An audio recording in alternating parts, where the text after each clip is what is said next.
Hello learners, I am Pankaj Kumar Swarnakar, Assistant Professor, Chhattisgarh Swami Vivekanand Technical University, Bhilai. Welcome you all to the second lecture of the course Essential of Surveying, Application and Technique. In this lecture, we will cover the following key points. First point, plan and map. Second point, scale introduction and its type. Third point, error due to use of wrong scale. And the fourth point, shrunk scale.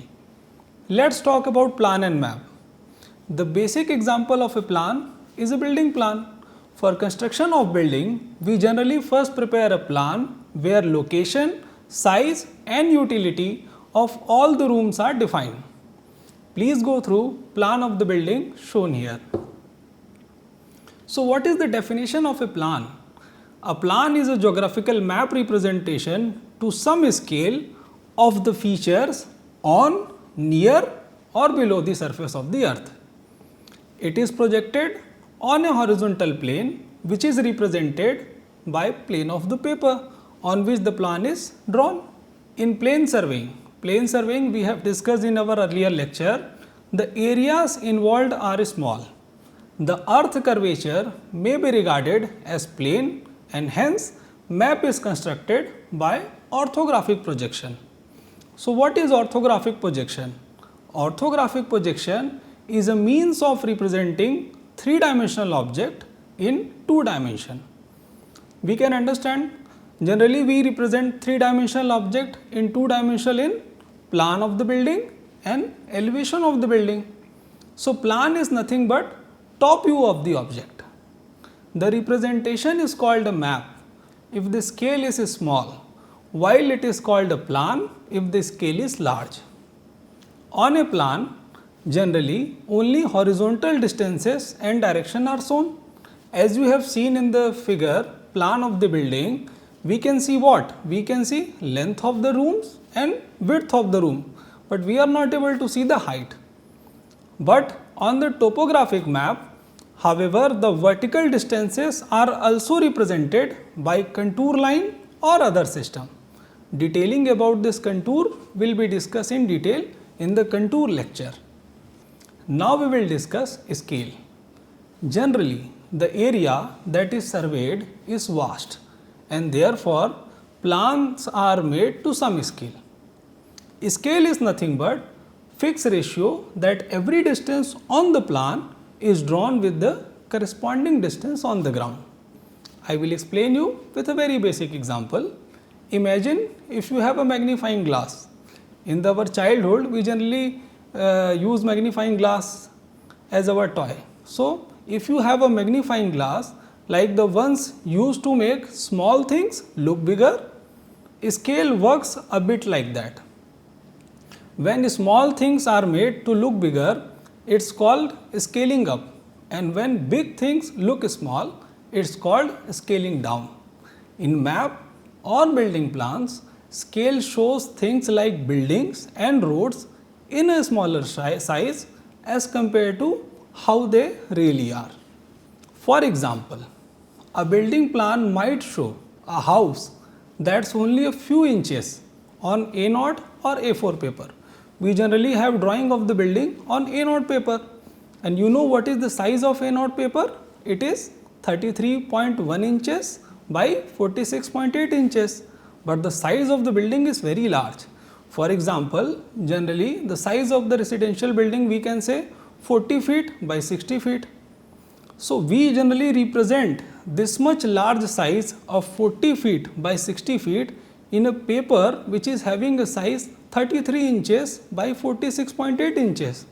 So this happens because of scale. So details of large size we can express in small size paper, and we can keep drawing for design and construction purpose easily. This helps architects and engineers to design and plan accurately. So what you have understood till now? Using a suitable scale, the actual dimensions are scaled down for a representative figure.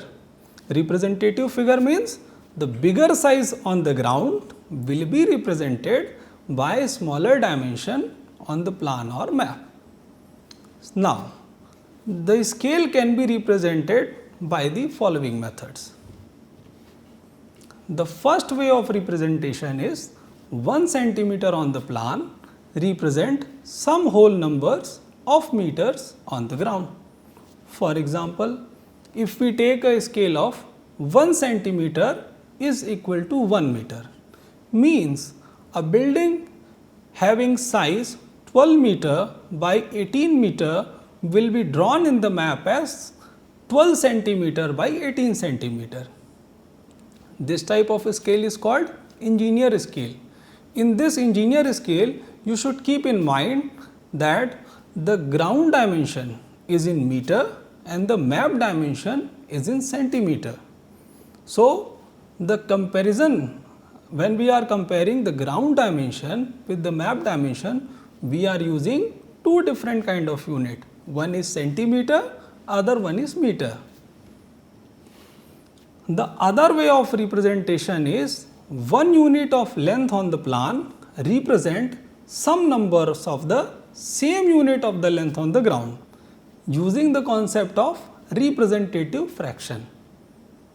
As I have told, what I told, the other way of representation is 1 unit of the length on the plan represent some numbers of same unit of the length on the ground.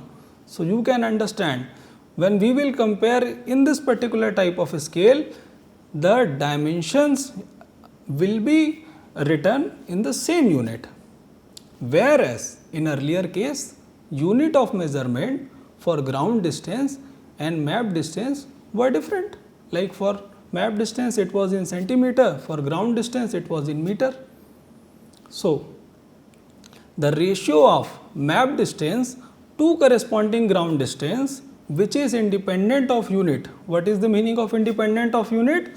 The ground distance and map distance will be in the same unit. Then the ratio of map distance to the corresponding ground distance is called representative fraction. Are you finding it difficult? I will explain with a simple example. Let us assume that 1 centimeter on the map represent 1000 centimeter on the ground. So, what is the basic definition of representative factor? It is the ratio of map distance to the corresponding ground distance. The terms and condition is both should be in the same unit. So, here the map distance is 1 centimeter and corresponding ground distance is 1000 centimeter, both are in same unit. So, we can calculate representative factor as map distance as a 1 centimeter divided by ground distance as a 1000 centimeter. So, RF will come out to be 1 by 1000. The representative fraction, which is abbreviated as RF, can be very easily found for a given engineer scale. For example, if the engineer scale is 1 centimeter is equal to 50 meter. Now, we want to convert it in the other way of representation. In the idea of representative fraction, length on the map and length on the ground should be in the same units. And then ratio of map distance to actual ground distance give representative fraction. Engineer scale is given 1 centimeter is equal to 50 meter. So, map distance and ground distance are in different units. Let us convert them in same unit. We know that 1 meter is equal to 100 centimeter. So, this 50 meter will be 5000 centimeter. So, in this engineer scale we can understand that 1 centimeter on the map will be equivalent to 5000 centimeter on the ground. So, RF definition is map distance by corresponding ground distance. Again I will repeat, both should be in the same unit. So, map distance is 1 centimeter, corresponding ground distance is 5000 centimeter. So, RF will be 1 by 5000.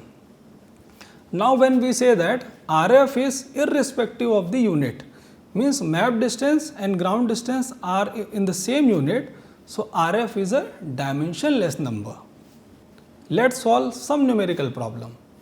In the example which is shown here, convert following engineer's scale of drawing to fraction scale. So, engineer's scale, it is given 1 centimeter is equal to 2 meter. Again, one thing only we have to keep in mind for calculation of representative fraction, the ground distance and map distance should be in the same units. Let's convert it. We know that the basic idea of calculation of representative fraction is the ground distance and the map distance should be in the same unit. So, here we can convert both in the same unit. We know the conversion that 1 meter is equal to 100 centimeter. So, 1 centimeter on the map will be 2 meter on the ground, or we can say 1 centimeter on the map will be equal to 200 centimeter on the ground. Now, the ground distance and the map distance both are in same units. Let's put these values in the formula. So, representative fraction is equal to map distance by corresponding ground distance. Map distance 1 centimeter, corresponding ground distance will be 200 centimeter. So, the representative fraction will come out as 1 by 200. Now, using a map, actual length and actual area can be calculated by the following formula. Actual length is equal to distance on map divided by representative fraction. How we got this formula? Because earlier we have discussed that representative fraction is map distance by ground distance. So, rearranging the term, we will get this formula. This is the formula for the length.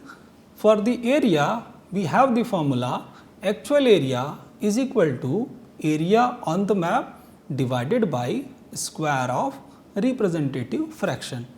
Why we are dividing with the square of representative fraction? Because RF is the ratio of length only. So, RF square will be having the order of ratio of area. Let's solve this numerical example. What is given in the question? Using a scale of 1:1000 on a map, if a distance measures 5 centimeter, what is the actual length on the ground? Additionally, if an area on the map measures 25 square centimeters, what would be the actual area on the ground? So, what is given? The representative factor of the scale is given. So, RF is given as 1 by 1000.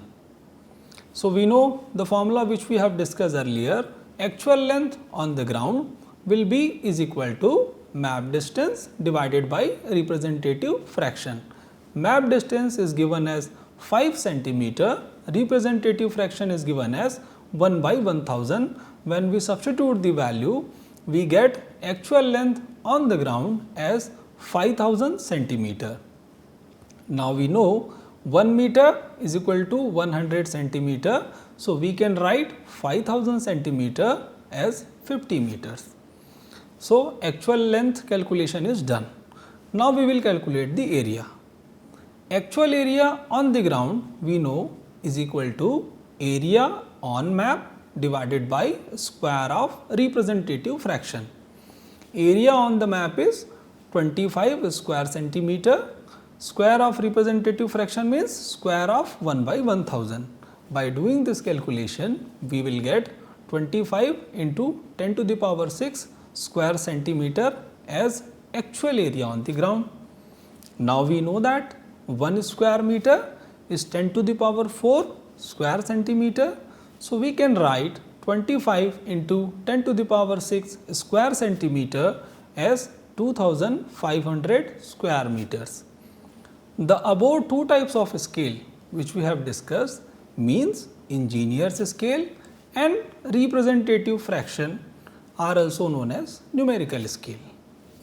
Now, an alternate way of representing the scale is to draw on the plan a graphical scale. What is a graphical scale? Graphical scale is a line subdivided showing plan dimension in one unit corresponding to convenient unit of length on the ground. Means it is some kind of relationship between the plan dimension and the ground dimension, but the units will be different. As you can see in the figure one graphical scale is shown. In this particular graphical scale, 1 centimeter in the plan represent 1 kilometer in the ground. So, why graphical scale is important when we have numerical scale, when we have scale using representative fraction?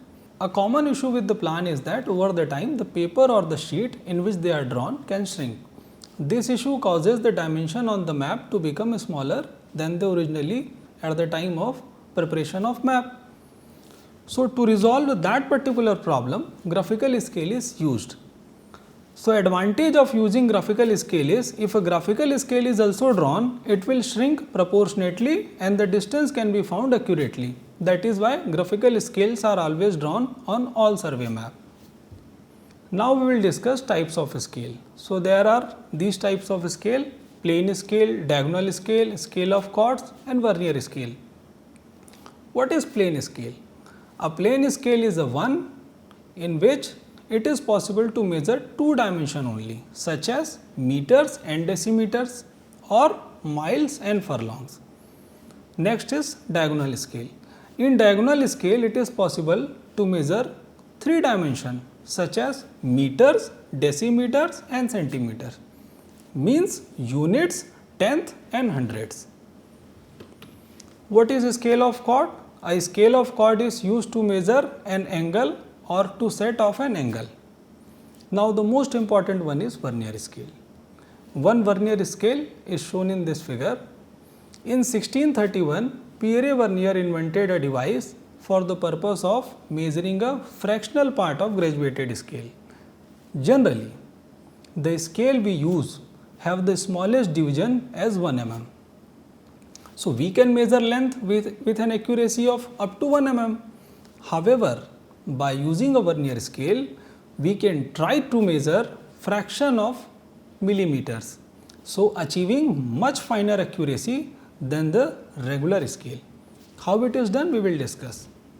So, vernier scale consists of two approximating scale. One of them is fixed and that is called primary scale, and other one is movable and it is called vernier scale. The fineness of reading or the least count of a vernier is equal to difference between smallest division on the main scale and the smallest division on the vernier. Keep in mind, this is the very important concept. So, the least count or fineness of reading of a vernier scale is equal to difference between the smallest division on the main scale and the smallest division on the vernier. The principle of vernier is based on the fact that eye can perceive without strain and with considerable precision when two graduation coincide to form one continuous line. This we will discuss later on. Depending upon the graduation of the main scale, the vernier may be called either single vernier or double vernier. Now, the actual reading of the vernier scale is given by reading on main scale before index mark plus reading on vernier scale which coincide with main scale into least count. What is least count? Least count we have discussed is the difference between one division on main scale and one division on vernier scale. Now, we will discuss types of vernier. First type is direct vernier. A direct vernier is the one which extends or increases in the same direction as that of the main scale, in which the smallest division on the vernier is shorter than the smallest division on the main scale. Generally, direct vernier is so constructed that n-1 division of the main scale is equal in length of n division of the vernier.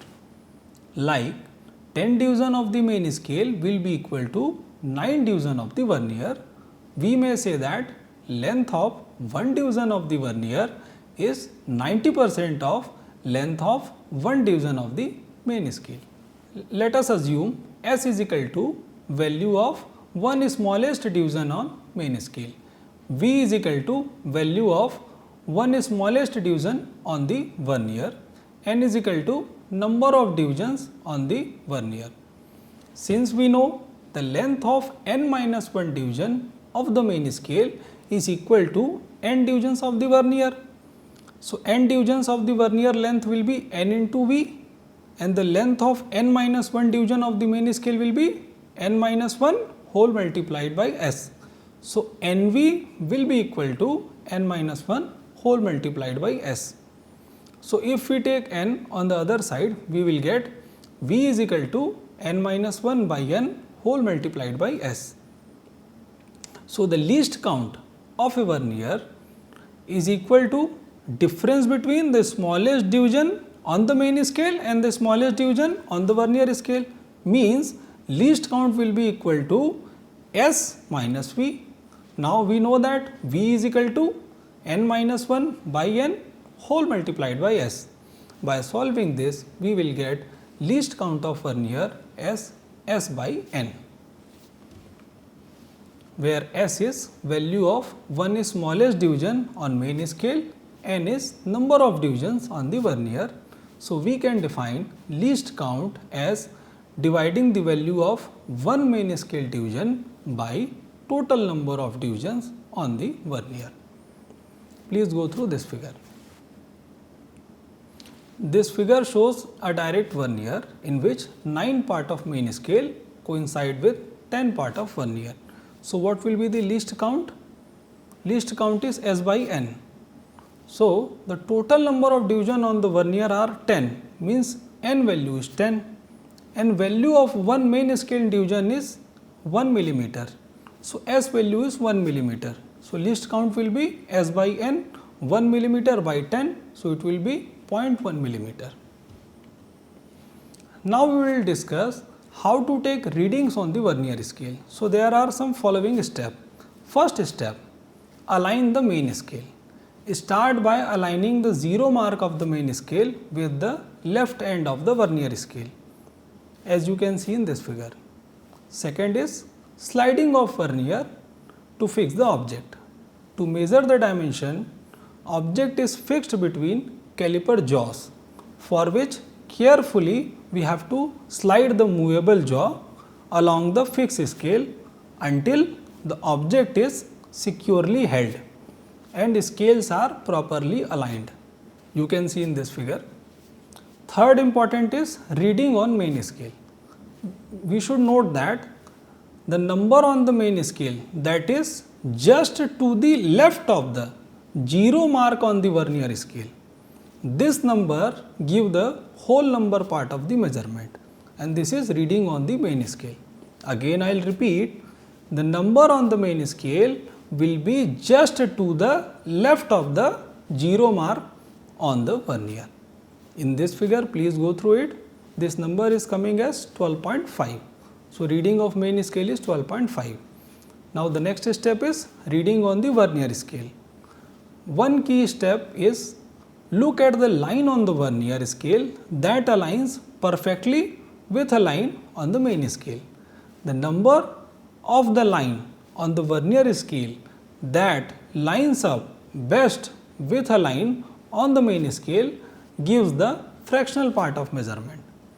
In this particular figure, 6th number graduation of vernier align best with the graduation line on main scale. Now, the final step is combining the reading. We have to combine the whole number part from the main scale and the fractional part from the vernier scale.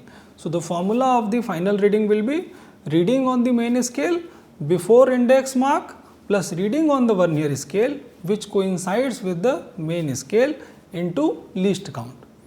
In this figure, we can see that main scale reading before index mark is 12.5, reading on the vernier scale which coincides with the main scale is 6, least count is 0.01.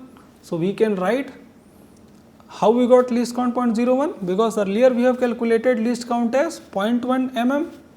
So, to convert into centimeter, we will get 0.01 centimeter. Okay. So, the combined reading will be 12.5 plus 6 into 0.01. So, it will come out as 12.56 centimeters.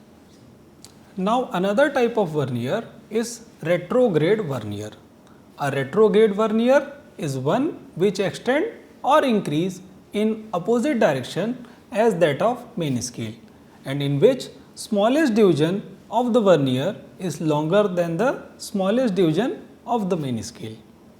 It is so constructed that n minus 1 divisions of the main scale are equal in length of the n divisions of the vernier. So, let us assume S is equal to value of 1 smallest division on main scale, V is equal to value of 1 smallest division on the vernier, n is equal to number of divisions on the vernier. So, as we have discussed that n divisions of the vernier in length will be equal to length of the n plus 1 divisions of the main scale. So, we can write n into V is equal to n plus 1 into S.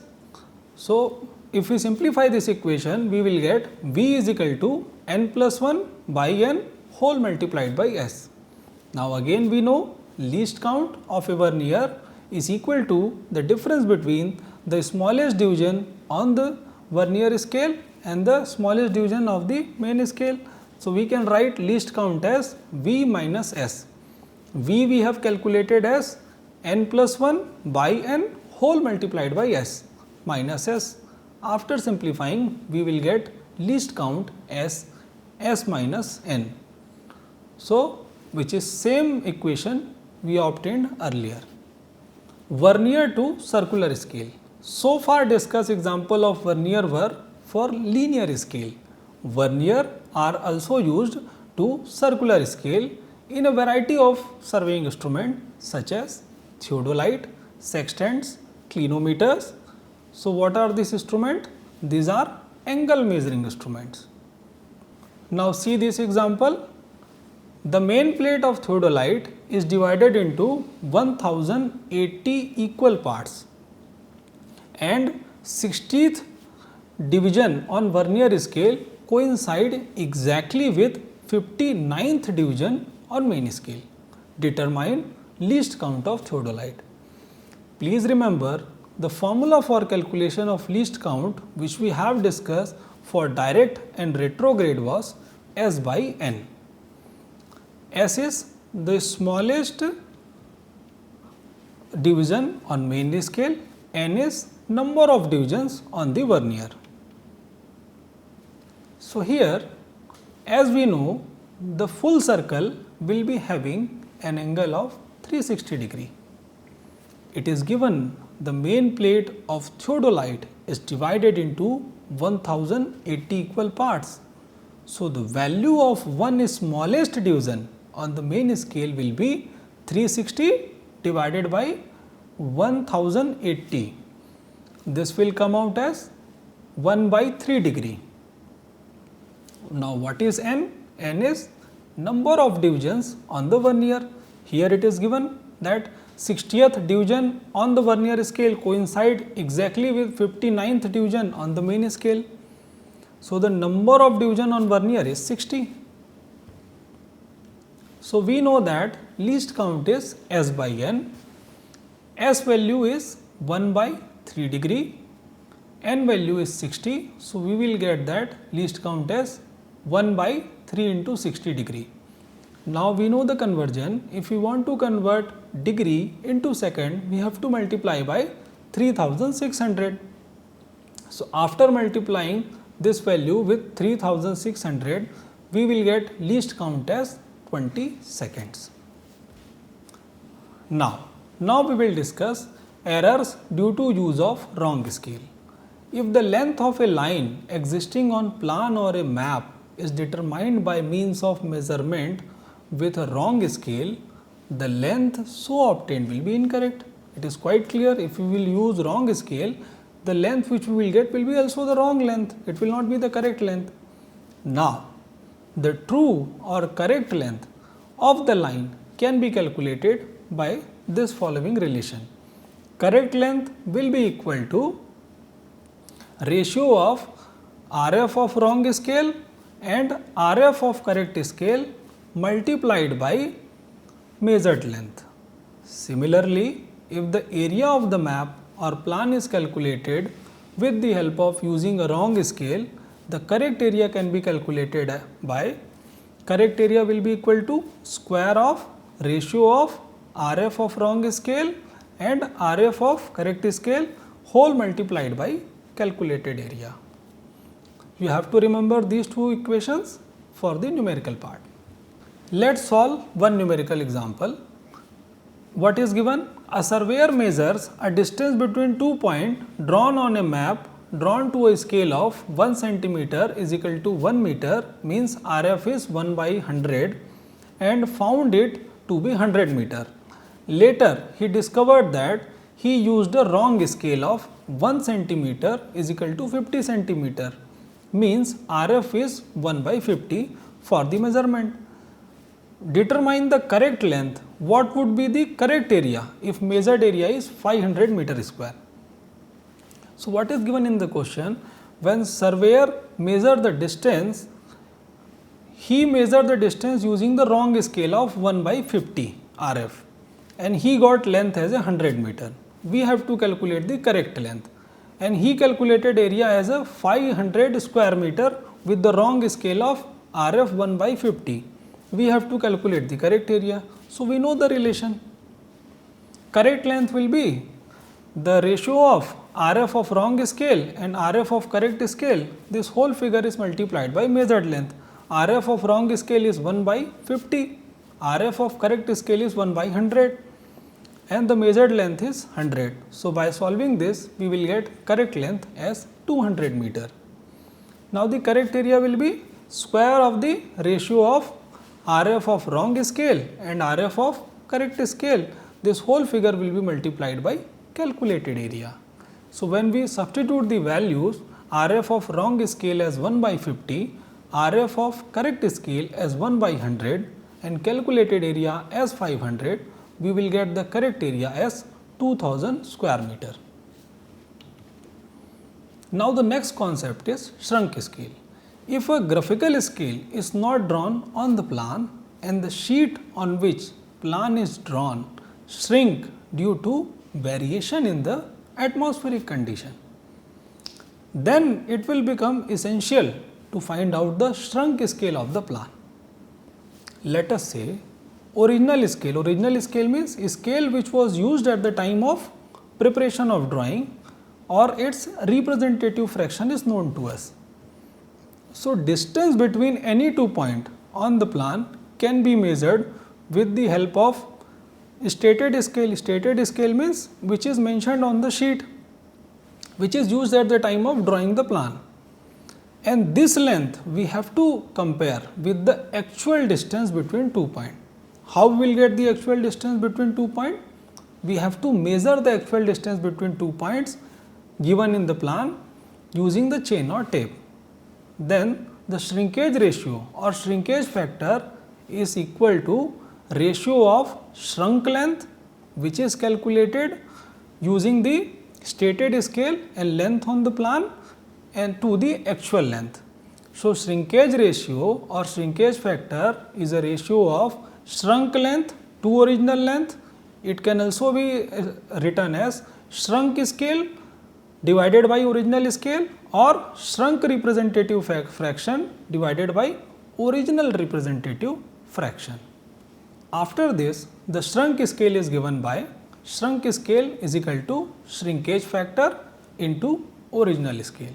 For example, if the shrinkage factor is equal to 15 by 16 and if the original scale is 1 by 1500, then the shrunk scale will have a representative fraction as 15 by 16. This fraction will be multiplied by 1 by 1500, which will come out to be 1 by 1600.